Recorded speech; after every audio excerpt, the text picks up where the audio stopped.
Hello, everybody. Welcome to Dangerous Ideas. Let's do it.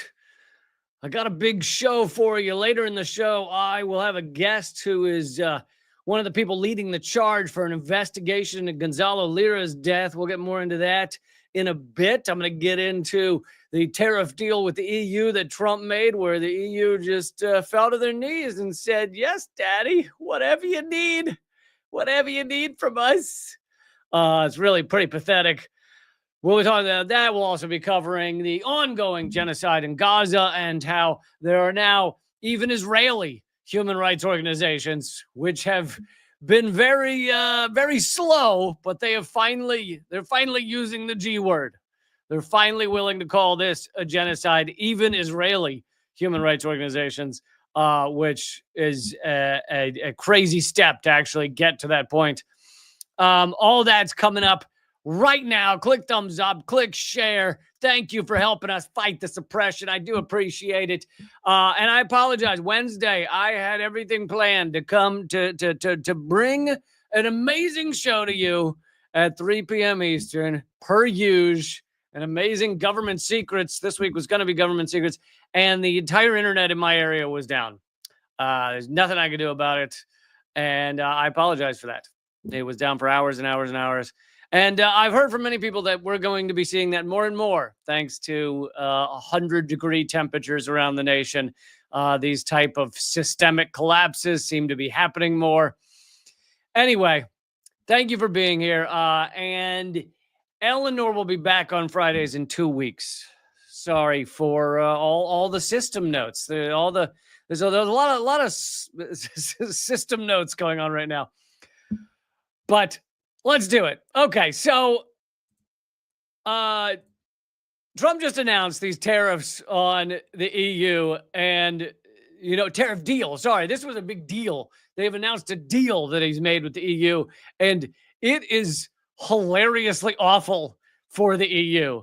They just absolutely caved in to Donald Trump. Because they're scared of him, because they are vassal states to the U.S. empire. It's rather pathetic. And it brings to mind Jeffrey Sachs' presentation to the EU Parliament. Many of them did not bother to go hear him speak. But at the end of his presentation, he was asked by someone in the audience in the Q&A, well, what can EU do to better, govern and to have better foreign policy than to facilitate a proxy war in Ukraine, etc. And he said, have your own policy. I think he wanted to say have your own king policy, but he said have your own policy. Don't do what the U.S. is doing. And the EU is absolutely not doing that. They do not have their own policy. In fact, it's so bad that even a rather, pathetic wimp himself, Macron, came out and exploded at the head of the EU. At least that's what this article is headlined, for surrendering during the Trump trade deal. Europe is not feared enough. Yeah, I don't think Europe is feared at all by the United States. But that was even Macron said that. But I want to play this clip of the press conference where Ursula von der Leyen, the head of the EU, she's asked what it is. Well, actually, I should give you the details of the deal first before I play the clip. But she's asked what it is that the U.S. conceded to the EU during the deal. And anyway, it's an amazing moment. But let me just give you the details of the deal first before I play that clip. It is a 15% baseline tariff on most EU exports to the U.S., so 15% tacked on everything. 0 tariffs on U.S. exports into the EU. 0 compared to 15%. Existing 50% tariffs on EU steel, aluminum, and copper remain unchanged. EU commits to purchasing $750 billion in U.S. energy exports, which is a euphemism for existential threat to humanity, fossil fuels. They threw nuclear energy in there as well, but I feel like it's mainly oil and natural, quote unquote, natural gas. Another euphemism, which should be called unnatural. We're all going to die if we don't stop using this gas. For some odd reason, they didn't pick that name. Unclear why. EU pledges $600 billion in new investments in the U.S. by 2028. It's just a massive giveaway. Also, the EU is going to buy a lot of U.S. military equipment. That's the deal. That's the awesome deal that they just signed with Donald Trump. So let me play this clip. Here's the press conference where they announced the deal. And the question is tough to hear, but hopefully you can hear. Anybody else? Yes, ma'am. I have a question for the EU Commissioner President. What are the U.S. concessions? What is the U.S. giving up in the deal, if anything? So the starting point was an imbalance, a surplus on our side and a deficit on the US side. And we wanted to rebalance the trade relation. And we wanted to do it in a way that trade goes on. So it's a complete dodge. The answer is zero. What does the U.S. concede in the deal? In a deal, if you get a good deal, it should be you give a little, you take a little. The U.S. gave up nothing. And so she dodges it. And she says, oh, well, no, we weren't expecting them to concede anything because we were coming from a place of trade imbalance, which, by the way, is not how trade works. And so she's saying that, the U.S. had a deficit. Therefore, basically, the EU is doing better in the trade relationship. Therefore, the U.S. should put all kinds of taxes, all kinds of tariffs on European goods to even things out. Because the U.S. had a goods trade deficit with the European Union of $235 billion last year. But if that were the reason for the tariffs, then that would mean that any nation which has the reverse, meaning that nation has a deficit to the United States, any nation that had the reverse situation would get no tariff on their goods and instead put tariffs on U.S. goods, right? It'd be the reverse. But that's not what has happened. The U.S. had a trade surplus with the U.K. last year, and yet he still slapped a 10% tariff on U.K. goods. The U.S. also had a trade surplus with Australia last year, and yet Trump stuck a 10% tariff on their goods. So this concept that because it was a trade deficit, that's why there's now a tariff on EU. It's bullshit. It's bullshit. And another aspect of this that most of your mainstream media won't cover, but Trump certainly doesn't want to talk about, is these prices are mainly going to be paid. These tariffs are mainly going to be paid by American citizens. This thing that Trump is bragging about, he's so excited about, he's running around, he's saying, look what we did, we got great deals. It largely just fucks American citizens. Yes, it hurts EU companies because they have a tougher time in the US market, okay? So it does hurt EU companies in that way. But it also hurts Americans because those companies, let's say they pay the 15% tariff, it's imported in the United States, they're not going to pay that themselves out of their profits. They're going to tack most of that onto the cost of the goods. So now European goods are going to be more expensive for Americans in so many ways. Prices are going to go up. And this is every country, right? It's China. So all of these goods are going to become more expensive. Why would Trump do that? Well, there's two reasons. One is he's trying to find money to, quote unquote, pay for his giant tax cut for the rich. A absolutely insane tax cut for the rich. And so in order to find money to pay for that, he wants to say, look at all the money I got from all these tariffs that I put onto other countries. So he wants to say he paid for it in that way. But of course, these tariffs won't come close to paying for the massive tax cut for the rich that Trump has already forced through. On top of that, it's not really how it works. It's not like the government takes the money from this and puts it to that or whatever. It's just a nice propaganda tool to say, oh, but we found the money to pay for it. It's the same thing that we're doing with Doge. And they'd say, oh, look at all the money Doge found. And we're now putting it towards the tax cuts for the rich that we want. That's not really how it works. Also, Doge is gutting a lot of things. Some things I actually support. I think USAID was a giant coup-making machine around the world. But for the most part, it's designed to cut the social safety net, cut Social Security, cut Medicaid, cut so many things that people rely on to just be able to survive day to day. And that's the real reason that Doge is doing what it's doing. The other reason for these tariffs, for these giant tariffs that Trump's putting on all these countries, is to try and deal with de-dollarization. I talk a lot about de-dollarization. The world is de-dollarizing. The petrodollar is waning. You have the growth of BRICS. BRICS is now a larger GDP than the G7. The growth of China. All of these things point towards de-dollarization, the waning of the U.S. empire. Well, let's try and even some of that out by putting these massive, by having some isolationism, by putting these massive tariffs on other countries. Hopefully that will then force them to build factories in the U.S. so they don't have to pay these tariffs, etc. It's a way of trying to even out the massive de-dollarization.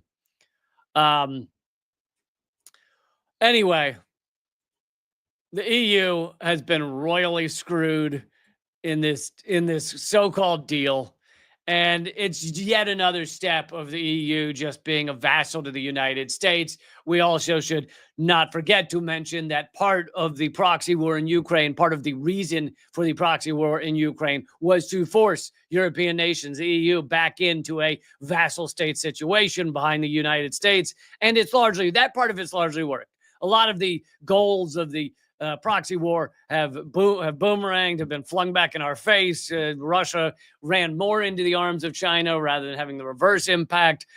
However, the part of it that worked was blowing up the Nord Stream pipeline, the largest industrial terrorism ever, perhaps in humankind, perpetrated by the United States. But by blowing up that pipeline, you sever the increasing energy ties between Europe and Russia, which makes a lot of sense. Europe should get their oil as long as they're still using it. I mean, I'd like to get off of oil, but as long as they're still using it, they should be getting it from Russia because it's just much easier. They're closer. They're next to it. Why not? Instead, they're getting expensive oil shipped across the world, across an ocean. It's insane. From the United States, which that's also part of this deal, right? Part of this tariff deal is that the EU will buy, nearly $1 trillion of oil from the United States. Hello to everyone saying hi. Thank you for supporting the show. Really appreciate it. I like this nifty new feature that your comments are now on the screen. So if you're watching this live, for those of I know, many thousands of you will not watch this live, and I hope that you will get a chance sometime because the comments, the chat is just a great hang, man. It's just awesome. Seriously, I know I said it in a funny voice, but it is awesome. It's a great hang. It's usually I'd say I'm gonna go 95% wonderful people in the chat. And for those of you who are who are the 5%, you know who you are. You know who you are. Okay, moving on. Yes, Mary, I was talking to you. You're one of the cool people. I don't know about that other 5%, but okay. Let's also throw in here. I know I didn't get this. It's amazing how in 2 days' time, something that was it was 100% of the news is now like 0% of the news. But 2 days ago, when my live stream didn't happen because internet was down in my entire region or something, as you know, a mass shooter walked into a Manhattan skyscraper and killed as many people as he could. And one of those was it's a little confusing because people were saying the CEO of Blackstone. It was not the CEO of Blackstone entirely. It was the CEO of apparently a certain segment of their real estate. Blackstone is known as the America's largest landlord. They are the evil villains behind buying up in just unprecedented number of houses and land and, renting it back to people at jacked up prices. And so they are a portion of why Americans can't afford anything, can't afford to live anywhere anymore. But And they're also a spin-off of BlackRock, which, of course, you guys know about BlackRock, the world's largest entity. with what is it, 18 trillion or something? It varies year to year, you know, who's counting? $18 trillion under management, which is, again, don't try to think about these numbers or you will want to kill yourself. Anyway, Blackstone is the nation's largest landlord, horrific company. And Schwartzman, by the way, the CEO of the entirety of Blackstone, Schwartzman, also huge Trump supporter and put a lot of money in to make sure Trump got reelected. But anyway, this guy, what was his name again? I had it here. The gunman was Shane Tamura, 27 years old, walked into the building and killed several people. I don't remember if it killed 4 people. I think maybe a few in critical as well. So let's, hope the number doesn't go up. But, and one of them was a Blackstone executive. Thank you, Circle Home, for supporting the show. Yeah, he killed some people in the lobby and then got on an elevator. And then his goal, apparently, and assuming it was real, I don't know anymore about what's real on the internet anymore, but assuming it was real, his goal was to shoot up one of the NFL headquarters because he played not professional, but competitive. It said in all the articles I saw said he played competitive football. So I'm assuming high school, maybe college, and CTE fucked him up, and the concussion syndrome. And he saw one of the documentaries about how hard the NFL has tried to cover up the true ramifications of concussions, and he wanted his revenge. And anyway, I think he did kill one employee of the NFL, like a secretary or something. But he apparently accidentally killed the head of one of the real estate departments of Blackstone. And of course, when this happened, people were wondering if it was another Luigi, but it looks like this guy was actually after the NFL. But I will say this, that I always think about what aspect of this are you not going to hear on the mainstream media. And one aspect of this you are absolutely not going to hear on the mainstream media is that this has something to do with capitalism, doesn't it? I mean, mass shootings as a whole have something to do with capitalism. But if you have the NFL, a profit-seeking venture, and they know that it will crush their business if they reveal the actual truth of CTE, how many players are harmed by it, how many players die young by it, and that's just into the NFL. You're not even talking about all the ones who didn't even get to the NFL, just went through college ball and ended up completely fucked up. And I guess I owe an apology. I am descended from the guy who created American football. So I apologize. I never met him. He died many years before I was born. So it's really not my fault. Walter Camp is known as the grandfather or godfather, can't remember, but grandfather, I think, of American football. So you're welcome. My family brought CTE to America. Thank you for all you saying thank you all you saying that Unredacted Tonight last night was excellent. I appreciate that. I do work hard on those. I'm sorry it was a slightly shorter episode than normal because of a rush schedule for various reasons. Doesn't really matter. But I had to make a slightly shorter episode. Anyway, I'm going to show a clip of that episode at the very end of the show.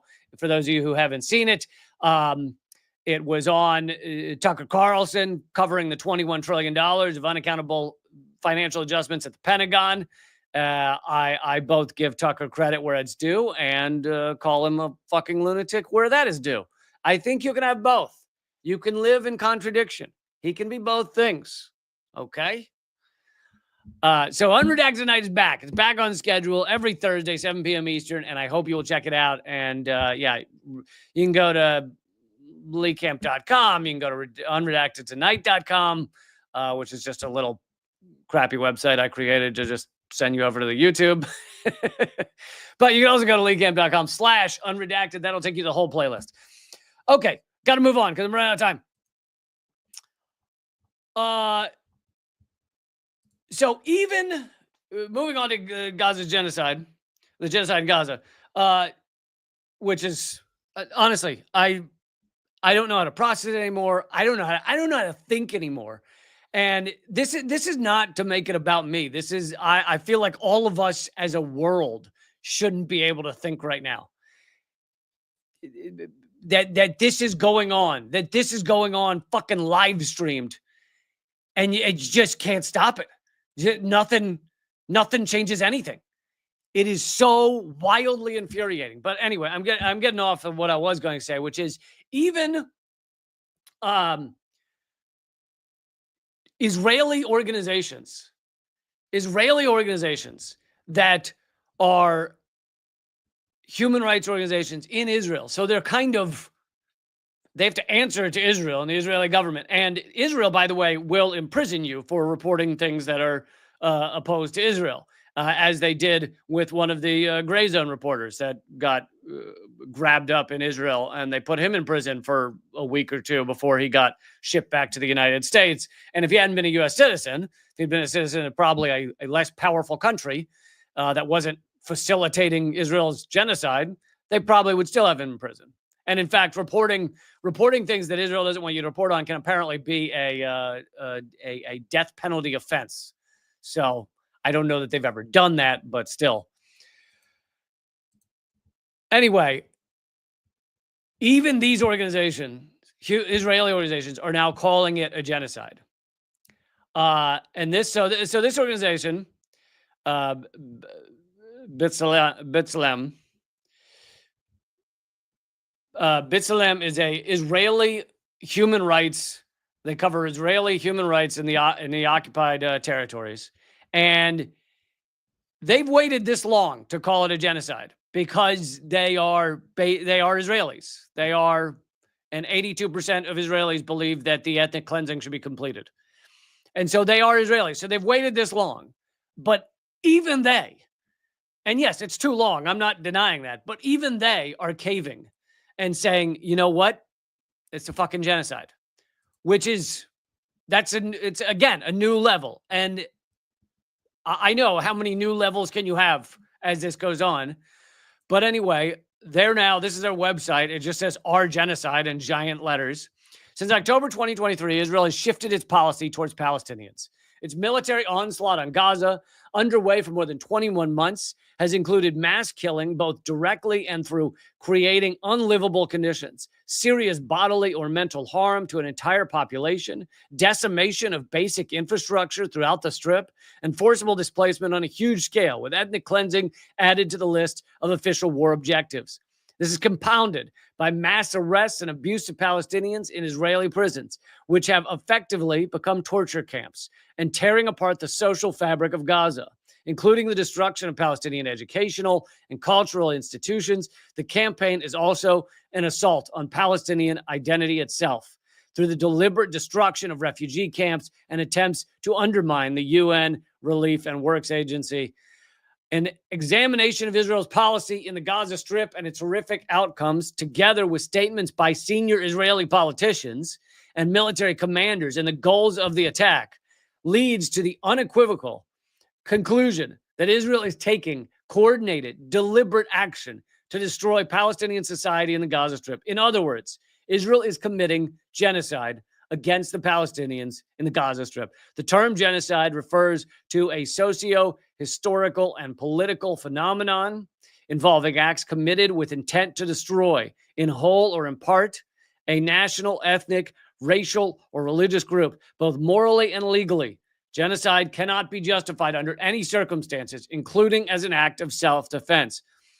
That last point is an important point, which I haven't made enough, which is, you know, a lot of people want to defend Israel, might gloss over whether to call it a genocide. So you say it's a genocide, and they go, well, look, Israel's got to act in their best, as if to say a genocide is justified if it's self-defense or if you're in a battle. Now, I know it's not really self-defense. Israel's been occupying Gaza for blah, blah, blah. You don't need to give the whole history of Israel. You guys get it. I assume most of you do. But even if it were self-defense, still cannot justify genocide, which is what's happening every day. And don't kid yourself. Trump and the U.S. and Biden are as fucking guilty as Israel in committing genocide. They all are.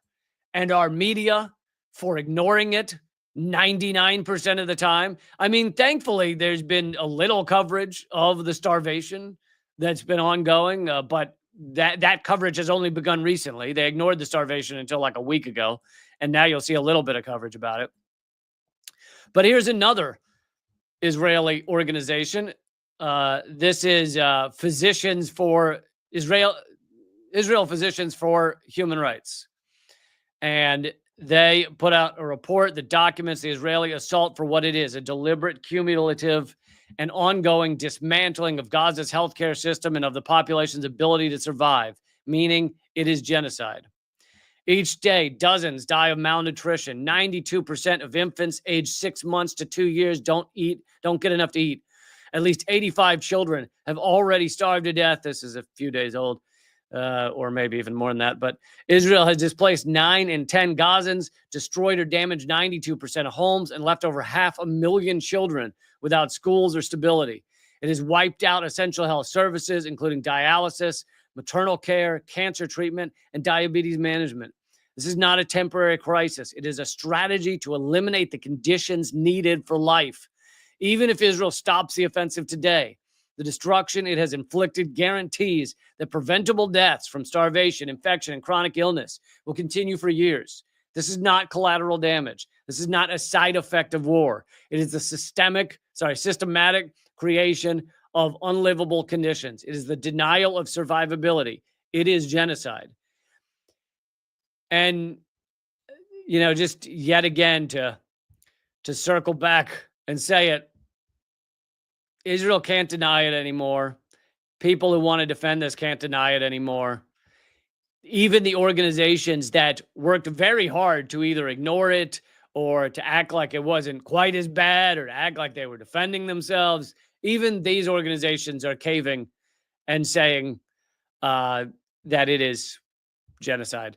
Here's Amnesty International, which, by the way, Amnesty International took way too long to call it an apartheid state. They called it an apartheid state for the first time, I think, like 5 years ago or something. 6 maybe. It took Amnesty International forever to finally call it an apartheid state. But anyway, they now say this is a genocide. Amnesty International says you feel like you are subhuman. Israel's genocide against Palestinians in Gaza. And again, these are big organizations. They have powerful people behind them, many of them, and yet it has gotten to a point that if they don't call it a genocide, everyone knows that they're not legitimate, that they've been fully captured. Another one is Human Rights Watch. Human Rights Watch, and I've done whole segments on how Human Rights Watch at various times is garbage. They at times will do the bidding of the U.S. empire, calling something, genocide, like the Uyghurs in China. Oh, it's a genocide. It's a cultural genocide, or whatever they try and call it, in order to justify like U.S. war-making aims, U.S. belligerence, U.S. propaganda. But anyway, even Human Rights Watch is calling it a genocide. This is from Human Rights Watch. Israel's crime of extermination, acts of genocide in Gaza. Israeli authorities have deliberately inflicted conditions of life calculated to bring about the destruction of part of the population in Gaza by intentionally depriving Palestinian civilians there of adequate access to water, most likely resulting in thousands of deaths. In doing so, Israeli authorities are responsible for the crime against humanity of extermination and for acts of genocide. The pattern of conduct, coupled with statements suggesting that some Israeli officials wish to destroy Palestinians in Gaza, may amount to the crime of genocide. And that's Human Rights Watch being Human Rights Watch, that they even have the word may. Oh, yeah, may amount, you think? May amount. But anyway, thank you, duly noted, for supporting the show. Really Appreciate it. Yeah, he says, isn't it such a good feeling when Johnny come lately's come out of the woodwork to tell us genocide is being committed? I don't know. Is it a better late than never situation, or maybe not? But I cover these because I believe it is a shifting in the rhetoric, in the understanding. And if for those of you still arguing with family members about what this is, what it should be called, you can send them organizations that are not known for being, real quick to say these things, but you can send them the statements from Amnesty International, from Human Rights Watch, from B'Tselem, and say, yeah, even Israeli organizations are now calling this genocide because they have no other choice. Oh, so repulsive. Okay, I want to move on to another story. You guys may remember, please, by the way, please click thumbs up, click share, let people know about this. We're always fighting suppression. And if you don't stick around to the end, I hope you will. Well, whether you do or not, I hope you will check out the new episode of Unredacted tonight. Just came out last night, and I think you're really going to love it. Also, it has some good news in there. There's a good news segment. If you're looking for a good news segment in the new episode of Unredacted, that's at leecamp.com/unredacted. But okay, this next segment, you might recall, I covered it a while ago. The name Gonzalo Lira. He is a writer, a commentator. I didn't agree with everything he said, but that's shouldn't matter. And it shouldn't matter whether you did or didn't either. And that goes for any writer, commentary, any person who's put in this situation that he was put in. He was arrested by Ukraine for speaking the truth about the proxy war in Ukraine, and he was killed in prison. Because there has not been a real investigation, we don't know. Well, the guest will have more information on this, but we don't know whether he was killed by depriving him of his meds or killed by, literally just murdering him. I think at this point it's tough to know, but our guest has a lot more information on this. He is leading a charge for a petition, which I'll highlight in a moment, let's see, actually, I should put it up, to get the White House, to get the U.S. government to actually investigate the murder of a U.S. citizen in Ukraine, which seems like something they should investigate no matter what.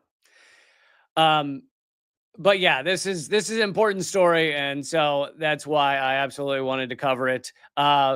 My guest is a former U.S. Peace Corps volunteer in that region. He's also the petition organizer and former U.S. Senate candidate in the state of Virginia. Please welcome Al Mina. Hey, Al.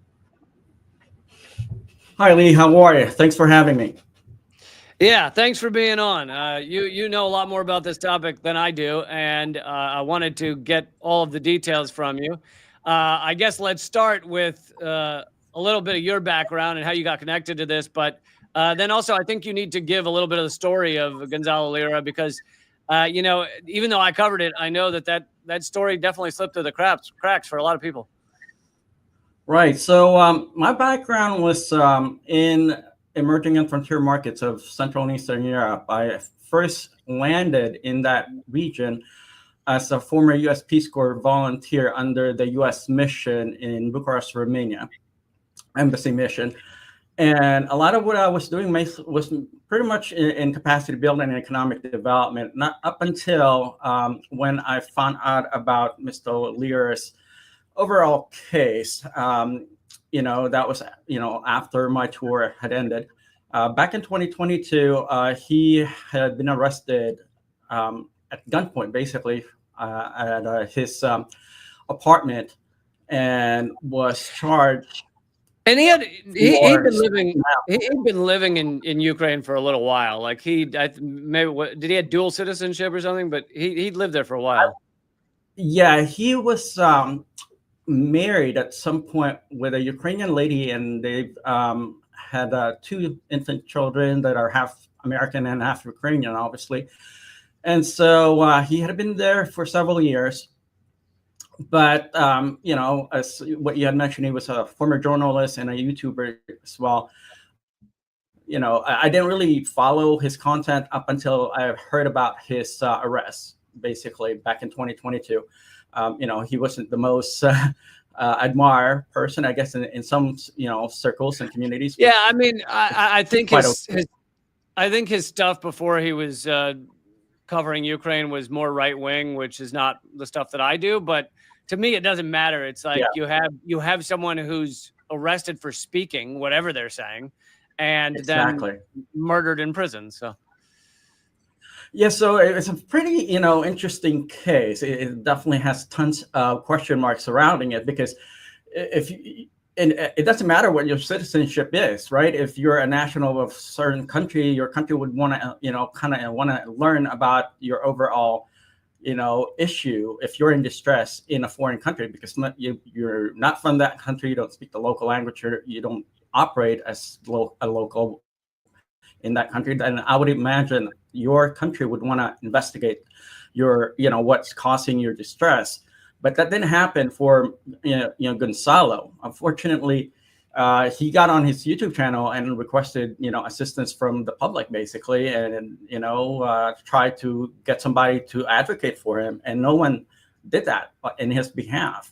I've actually was talking about his case on my podcast, Face Economics podcast, and even, connected with the embassy in Kiev, U.S. embassy in Kiev, asking for them to intervene. I didn't hear back from anyone. And I've even knocked on the door of the Ukrainian embassy in Washington, D.C. to have a formal meeting with ambassador of Ukraine to the U.S., and they pretty much just brushed me off. So it's a really strange situation.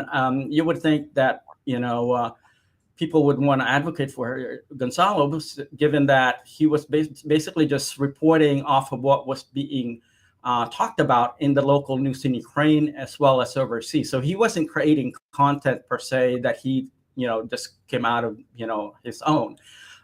He was piggybacking off of it. It was the stuff being reported that Ukraine did not want people learning about. Exactly. Unfortunately, that may be the case. But for me, I didn't have a horse in this race. I didn't, want to take sides specifically because I know that it's an ongoing issue and there's a lot of public diplomacy involved regarding the situation. But, Gonzalo was simply piggybacking off of information that was shared in the local news in Ukraine as well as overseas. So it's kind of baffling for someone that was sharing the same information that's already widely known to be silenced the way that he was silenced. And on top of that, when he tried to exit the country, when he tried to leave Ukraine, he wasn't given that opportunity to leave. So that's a violation of his freedom of movement. So I don't remember every detail, but I remember they arrested him and they then let him out pending his trial, but they said you're not allowed to leave Ukraine. And he then did a video at the border of Ukraine saying that he's been advised that it's likely because they want him to flee and they aren't allowed officially to allow him to flee. So he believed that they were trying to turn a blind eye, but he did the video because he said, however, when I try and cross this border, if I'm arrested, you might not hear from me, and I need to let people know what's happening. And sure enough, that's what happened. He tried to cross the border. They arrested him. They said, you're trying to leave Ukraine when we told you shouldn't. And then he's killed in prison. Yeah, I think that's a pretty good point, specifically with, like I mentioned, there's tons of question marks revolving this case because, there are, protocols in migration and immigration throughout the world.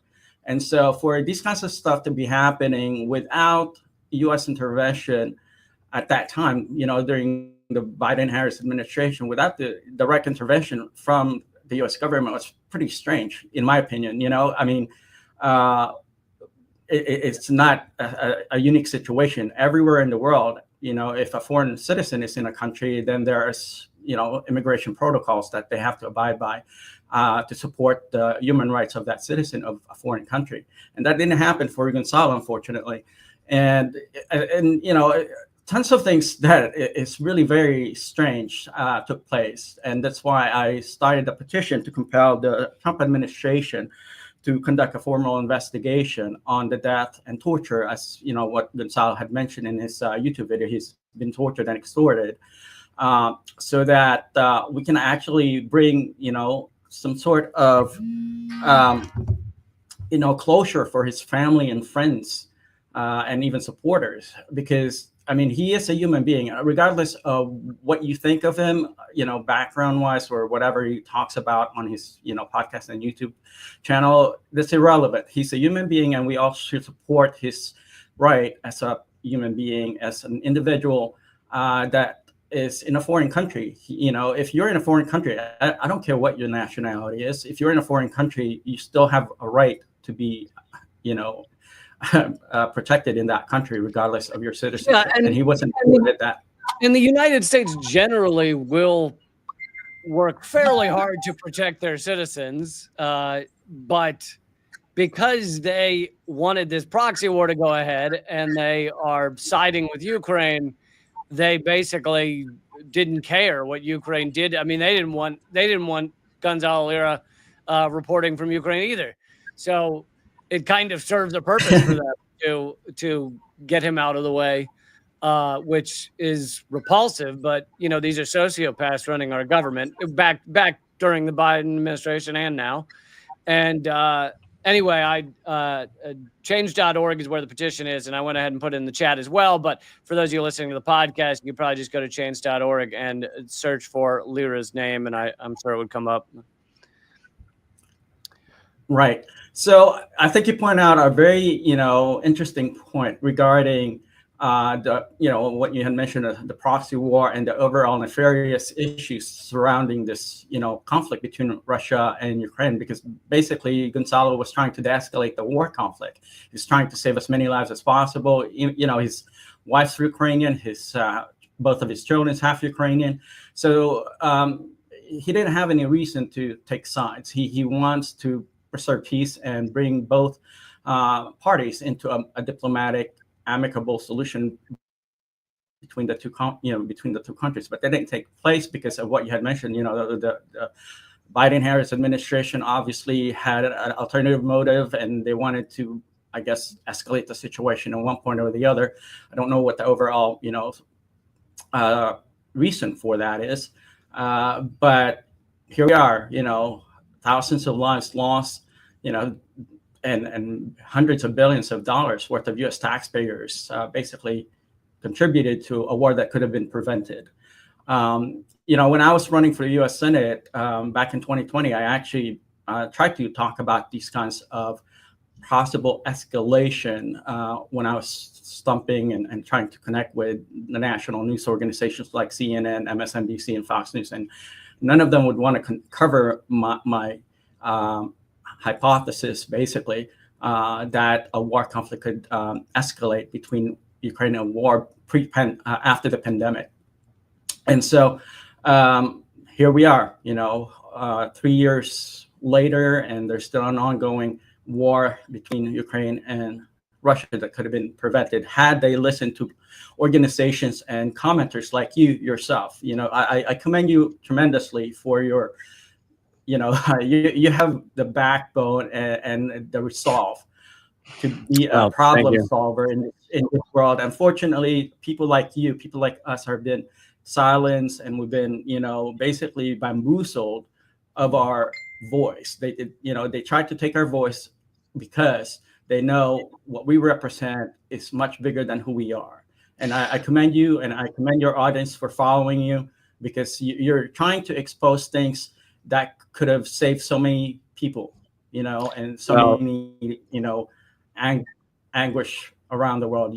I appreciate you. Well, thank you very much, and thank you for your efforts as well. I know you're a little in touch with the Lira family. Have they ever gotten a response from either government, Biden, Trump, anyone, as to whether they're going to look into it or what they think happened or anything? Yeah, unfortunately, they've been very silent, specifically on this issue. It's still a diplomatic case, obviously, and I know that Gonzalo's father had signed our petition, and he's aware of our petition. I tried connecting with him to have him actually come on your show and do this interview, but I think there's just so much moving pieces to this whole case right now that I guess they're trying to just deal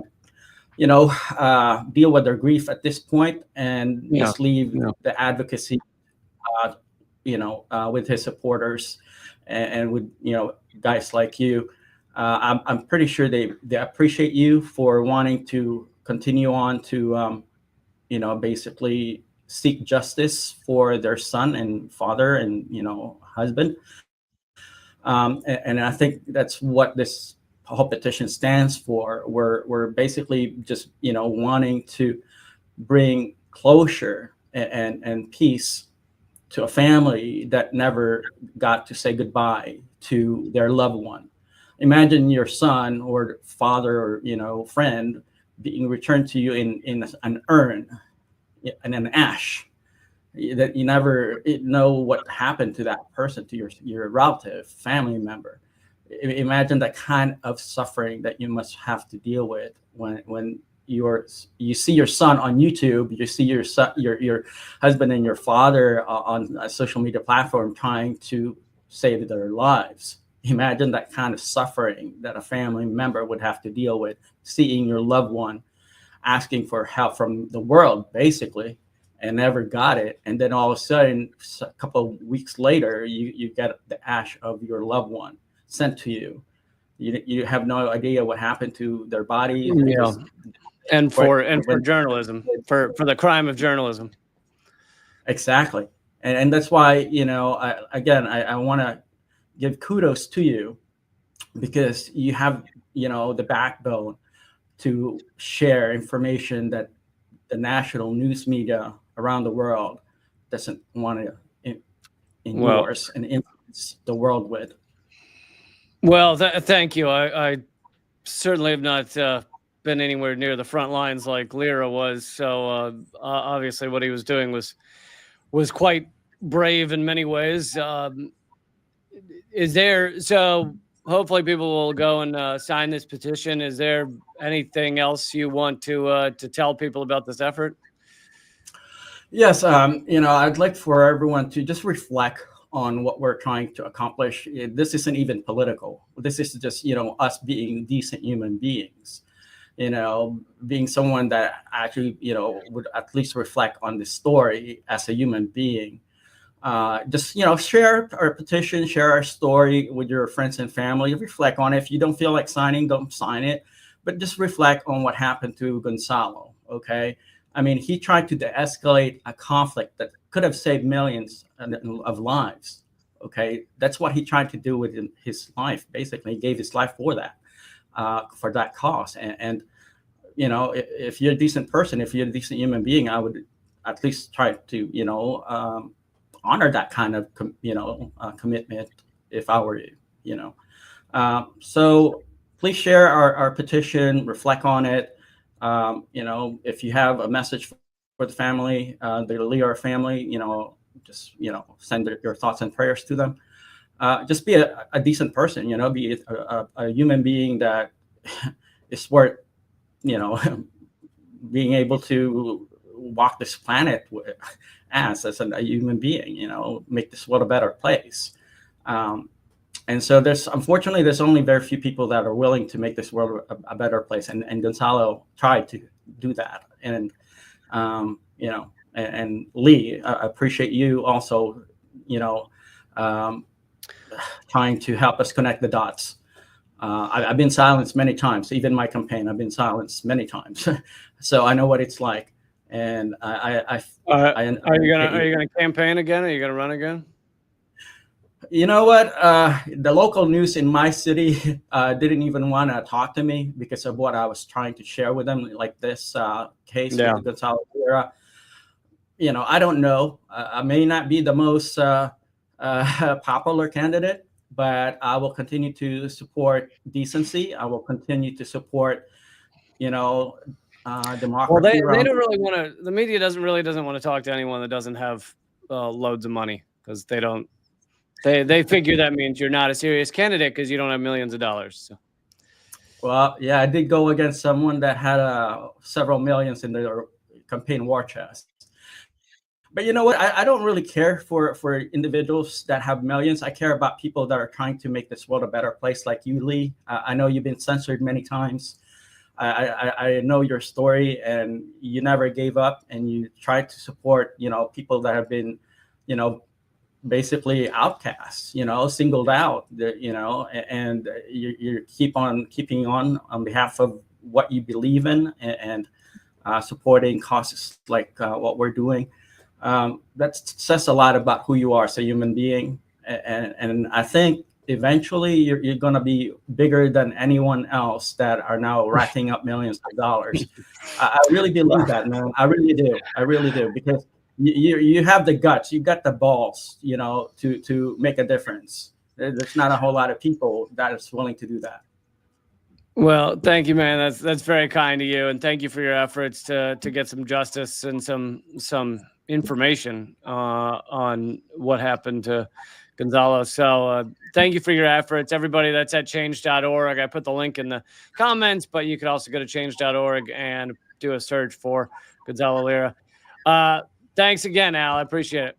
Keep in touch. All right, Lee, have a good one. Keep in touch. You take care. Bye-bye. All right. I appreciate that. It's quite an effort, and it is so insane that the U.S. would just let a American journalist, whether they agree with what he's saying or not, be murdered in a country that they're supporting and sending arms to, and they won't even bother to ask what happened.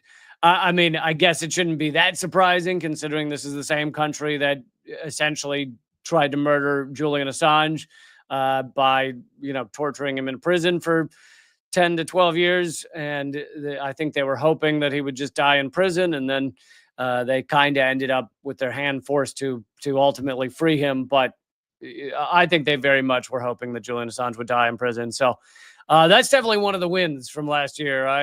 There's not a lot of times as an activist, as those fighting for truth and justice, that you get to say, like, we fucking won that one.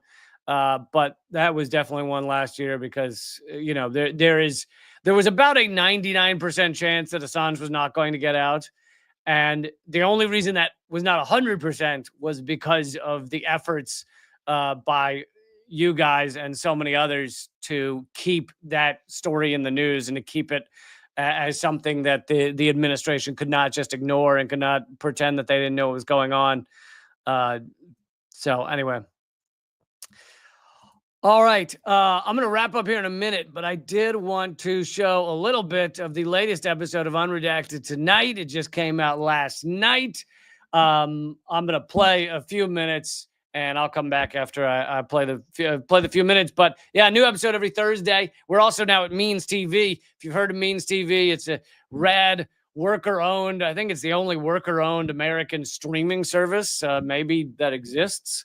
But it's got loads of movies, doc series, all kinds of things. But it's worker-owned, anti-capitalist, no algorithm, no ads.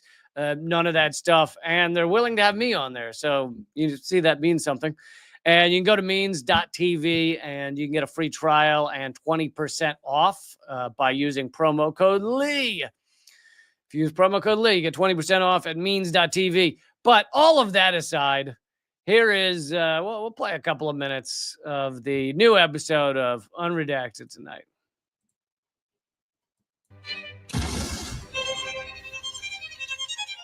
Welcome to Unredacted tonight. I'm the most censored comedian in America, Lee Camp. You've heard me talk before about the $21 trillion of unaccountable financial adjustments at the Pentagon. And that number ends in 2015, so it's actually much higher now. It's an unfathomable amount of money. If you want to picture $1 trillion, here's what you do. You take an abacus and you smash it on your head as hard as you can. That's $1 trillion. Anyway, When I first covered this story back in 2018, I was one of the few talking about it. The mainstream media wouldn't touch it with a pole because it unravels the entire U.S. financial hegemonic system. Well, now, one of the most viewed shows in America has actually dug into it. Unfortunately, that show is Tucker Carlson. I say unfortunately because Tucker, although willing to touch more third rails than a drunk subway rat, he's also breathtakingly stupid and propagandistic at other times. He spit more lies at Fox News than a mama bird spits chewed caterpillars into her baby's mouths. He's also a creationist who claims there's no evidence of evolution. If evolution is real, and if there is this constant, I don't know, but it's visible. Like you can measure it in certain animals. You can measure adaptation. Yeah. But there's no evidence that in fact, I think we've kind of given up on the idea of evolution. The theory of evolution as articulated by Darwin is like kind of not true. No, Tucker, it's completely true. And we have loads of evidence. There's a whole field of science called evolutionary biology to study it. I know that name must be confusing to you as it's many syllables. But Tucker has other problems. For example, I'm not sure he's ever had a black person on his show because they clearly don't know much.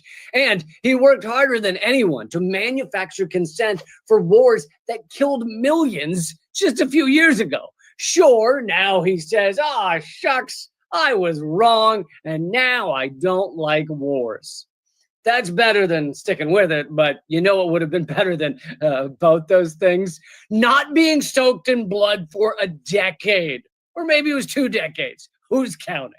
Anyway, that being said, he does sometimes platform important ideas and stories, and he had Catherine Austin Fitts on his show recently. She was the Assistant Secretary of Housing and Urban Development under George W.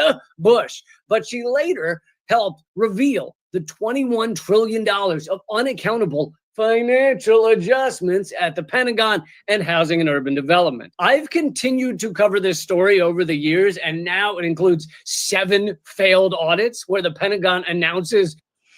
Okay, I'm going to cut it off there, but new episode of Unredacted tonight. Go watch the whole thing. It's free to watch over at leecamp.com/unredacted. We'll take you to the whole YouTube playlist.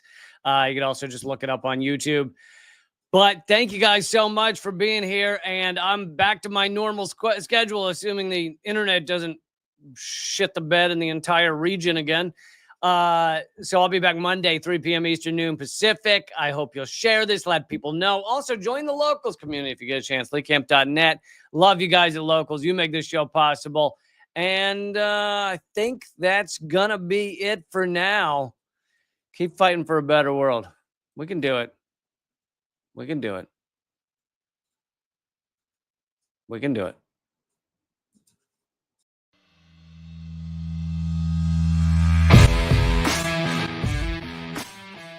Well, brother, I salute you, though, man. You're one of the few that bring together this tremendous artistic talent and still be in such deep solidarity with oppressed people. It's an honor to be here because I'll tell you, Lee, you have one of the funniest shows on television, bar none. It's an enormous pleasure to be here. While I was waiting, I was leafing through your wonderful book. And the same to you. I love your show. Be happy to come back anytime. Lee, this is one of the great honors of my long career, just to be in the same earth with you. I'm sure. We're just so blinded. We have so many blinders on because our society doesn't want us to know things. And so it takes shows like your show, and it is clearly designed to eradicate. Hey, good to see you. Hey, Jill, how are you? Julian, thanks for joining me. Honor to have you, brother. Consumerism is a theory that people should behave this way to help each other. It's not. Mr. George Galloway, thank you so much for joining me in these dark times. Always a pleasure, my friend. Thank you so much, Lee, for having me on. Keep fighting. Ha ha.